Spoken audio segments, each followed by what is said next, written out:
Gear Seekers, I'm Nick. Well, we did a case roundup video after Computex and we talked about a few cases that we had already before Computex. Today is the day we can finally show you guys another one of those cases. In this video, we're gonna do a build and check out the brand new coolermaster H100 Mini ITX case. Now, it's been a long time since coolermasters really dived headfirst into Mini ITX cases. You can imagine my surprise when they told us that they were sending us a Mini ITX case to build and check out. And yeah, with that said, let's do a little bit of a build and check it out.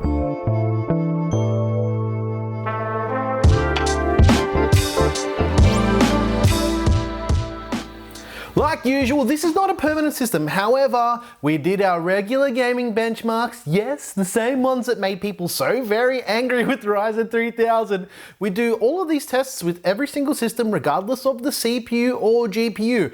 We've been using the same set of benchmarks since Rise of the Tomb Raider came out. It's helped us build this data set of benchmarks for close to a year now. With all that jazz out of the way, let's get to building and have a chat about the case towards the end of the video.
Let's talk parts because, yeah, I'm pretty sure you guys want to know. The motherboard is the Asus ROG Strix B450i Mini ITX. This board's pretty decent and I've used it in quite a few builds and mainly for our portable editing rig. I actually tore that whole guy apart to make this video happen. The CPU is the AMD Ryzen 5 2600, not the 3600. It's a 6-core 12-threaded chip. It's been a great little chip and it's my favorite Zen Plus chip that got released.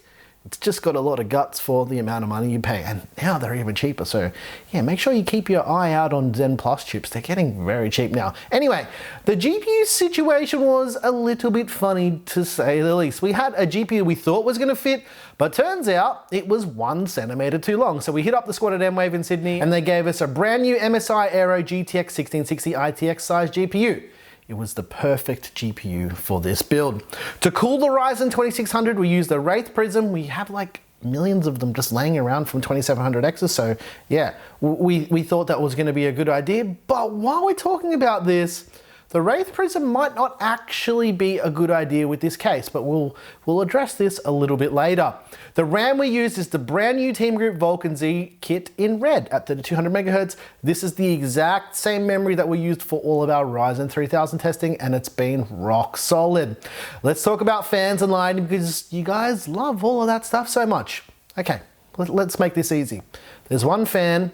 It's the coolermaster 200mm RGB fan, not the ARGB one. It's huge, it's quiet, and it pushes a lot of air. Simple as that. And yeah, you can just plug it straight into your motherboard for RGB. There's also a little included controller, but yeah, come on, it's 2019. You guys have RGB motherboards now. Lastly, the case. It's the brand new coolermaster H100 ITX. The H100 kind of picks up where the older Elite 110 left off.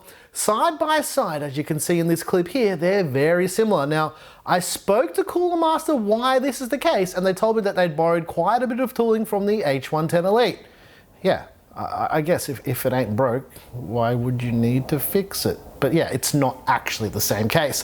The H100 is slightly wider and it's quite obviously got a fixed side panel, and yeah, the whole orientation of the case has been rotated as well. The cable management is as you'd expect in an ITX case. Basically, if you can't see it, it doesn't exist, and that's not a bad thing either. Just make sure your rat's nest of cables doesn't hit the front fan and stop it from spinning.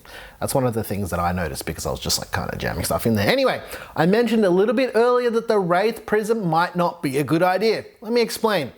Although the case can take let's call it a full-size power supply, the CPU cooler clearance is a big factor. I've used the Wraith Prism in other ITX builds with no issue, kind of like how we did it with the InWin A1 last year, so it didn't even register that I might need to think about that as being a factor. Upon closer inspection, you have a very limited CPU cooler height. The fact is though, if you're building in a case like this, you're probably going to be using a low profile cooler anyways. This is just me, just thinking about things really quickly. The way we overcame the cooler clearance height was actually by mistake, because when I planned to do this build, I was going to do it with the Silverstone 450 watt fanless SFX PSU anyway, with a full size adapter bracket, since yeah, it's the PSU is physically smaller, so it didn't introduce any issues. So keep that in mind. Make sure you have the right cooler to fit underneath your power supply. There's also an included hard drive and SSD bracket where you can mount drives, but we didn't end up doing it because we had an M.2 on the motherboard and it didn't really make sense, but it is possible to mount two 2.5-inch SSDs along the included rail bracket. This is the same bracket that was in the Elite 110 as well. I actually got both brackets and compared them and they were identical. Building in the case is pretty straightforward, and I think we only used about 10 screws all up, which isn't that much. Now, keep in mind that this is an ITX case, so it will require a fair bit more patience than usual, but overall, it was a piece of cake to build in. I love how other reviewers love to talk about how hard a certain ITX case is to build in. It's ITX, deal with it. Another thing to be aware of is the GPU length. Obviously, if you're using integrated graphics, it's not going to be a problem, but if you're someone like me who likes your little systems to have a little bit of kick, kind of like adding hot sauce to your food, you'll want a more powerful GPU. We'd originally planned to use this little RX 580 we had, but turns out it was too long by about 1 centimeter. We ended up using an MSI ITX Aero GTX 1660 supplied by our mates at M-Wave.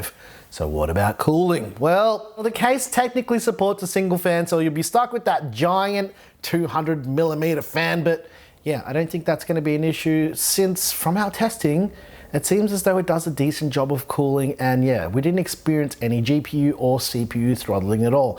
Now, I know what you're thinking. It's got an open front and no side ventilation at all. Well, to make your life easier, we did a series of torture tests. In our climate controlled office, we set the ambient temperature to 18 degrees and we waited for the room to actually reach 18 degrees. We let the case sit idle for an hour without the side panel on, and then smashed the CPU and GPU with IDA64 for about an hour. And then we did the same thing, but we let the thing cool down obviously before, and then put the panels back on and let it rip for another hour. Let's see how it went.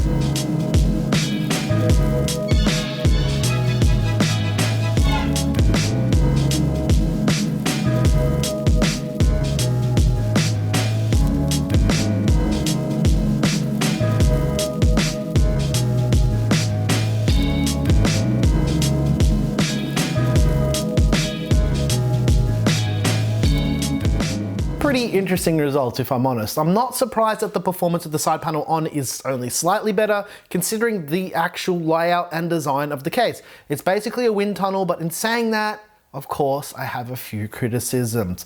I'd like to have seen a little bit more exhaust out the rear, but at the same time, the current design creates some decent pressure inside the case.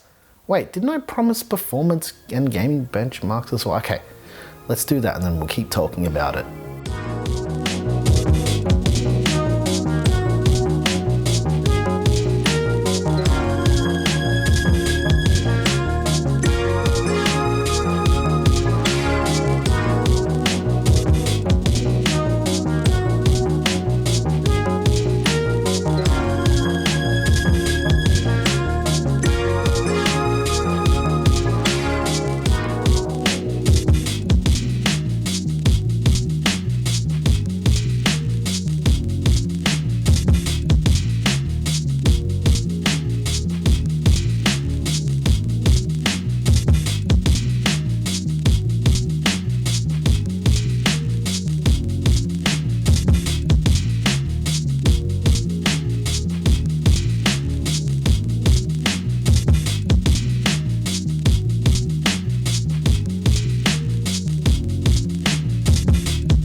The H100 is a double-edged sword for me. In the renders I saw, the case looked kind of bland, but getting hands-on with it, I liked it a lot more. And that's the thing.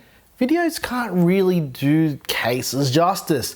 I'm still undecided on how I feel about it. On the other hand, the form factor is really nice, and it's probably a good fit for someone who wants a decently priced ITX case, but the little things like cooler clearance and GPU length make building a case like this, it makes it a very calculated decision for you buyers out there. I think if you're really keen for this, you just need to plan out your build and don't just go out and buy parts thinking it will fit. Make sure it actually fits. Overall, I think the case is pretty decent for the money. It's going for around 89 Australian dollars or around 59 US dollars, which it's not a bad price for an ITX case considering they're usually way more expensive than that. The coolermaster H100 mini ITX case releases worldwide as of the time that this video started. It's available right now. If you're interested in any of the parts in this build, you can find links in the description down below. Also, guys, we've got a lot of questions about this in the Ryzen 3000 stuff and the other videos that we did for Ryzen 3000. If you guys like the music featured in our videos, it's made by me. Check out our Patreon. You can grab it all there. If you like this video, please like and subscribe. If you like this video, you know what to do. Tell us how you hated about it, because that's what the internet does. Once again, thank you so very much for watching. I'm your boy Nick with Gear Seekers. You peek, we seek. And man, I really, really like peppermint tea. This one I think's got the flavor of not an AMD shill. Thanks for watching.